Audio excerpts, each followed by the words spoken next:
আল্লাহ পাক বলেন ইন্না আনজালনাহু ফি লাইলাতিল কদর, নিঃসন্দেহে আমি কোরআনকে নাজিল করেছি কদরের রাতে। কোন রাতে? ওয়া মা আদরাকা মা লাইলাতুল কদর। হে নবী মুহাম্মদ সাল্লাল্লাহু আলাইহি ওয়াসাল্লাম, আপনি কি জানেন কদরের রাত কি? লাইলাতুল কদরি খায়রুম মিন আলফি শাহর। আল্লাহ পাক বলেন কদরের রাত হচ্ছে হাজার মাসের চাইতে উত্তম। সুবহানাল্লাহ।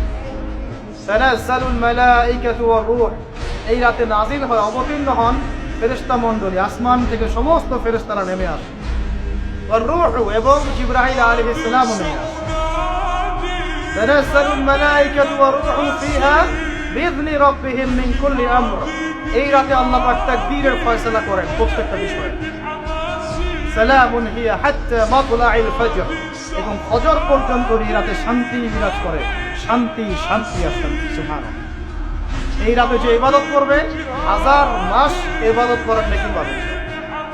কেন এই রাতটা কেন ইম্পর্টেন্ট? একটাই কারণ, এই রাতে আল্লাহ পাক কোরআন নাযিল করেছেন। কি নাযিল করেছেন? কোরআন। এখন আসেন একটু মনোযোগ ধরে রাখেন। আল্লাহ পাক কোরআন নাযিল করেছেন লাইলাতুল কদরে। আর লাইলাতুল কদর কোন মাসে? শাবানে, রজবে না রমজানে? আবার বলছি, আল্লাহ বলছেন আমি কোরআন নাযিল করেছি লাইলাতুল কদরে। লাইলাতুল কদর কি শাবানে, রজবে না রমজানে? তার মানে লাইলাতুল কদর রমজানে। রমজানের কোথায়? রমজানের শেষ দশকে। রমজানের শেষ দশকে 21, 23, 25, 27, 29 এই 5টা বেজর রাতের যে কোনো একটা রাত হবে কি লাইলাতুল কদর।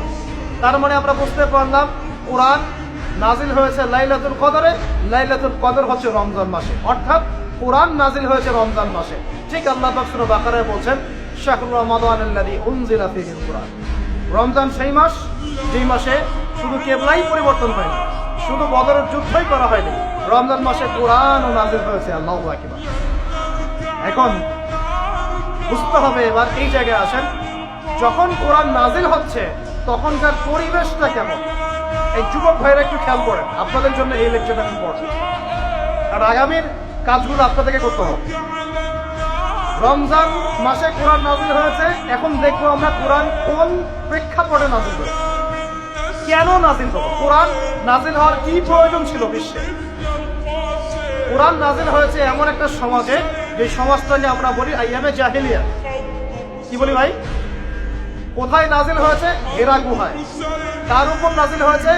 মুহাম্মদ রাসূলুল্লাহ সাল্লাল্লাহু আলাইহি ওয়াসাল্লামের উপরে। কখন, কিভাবে, কোন প্রেক্ষাপটে? প্রেক্ষাপটটা এমন ছিল, ওই সমাজটা ছিল আবু জেহেলের শাসন। কার শাসন? আবু জেহেল।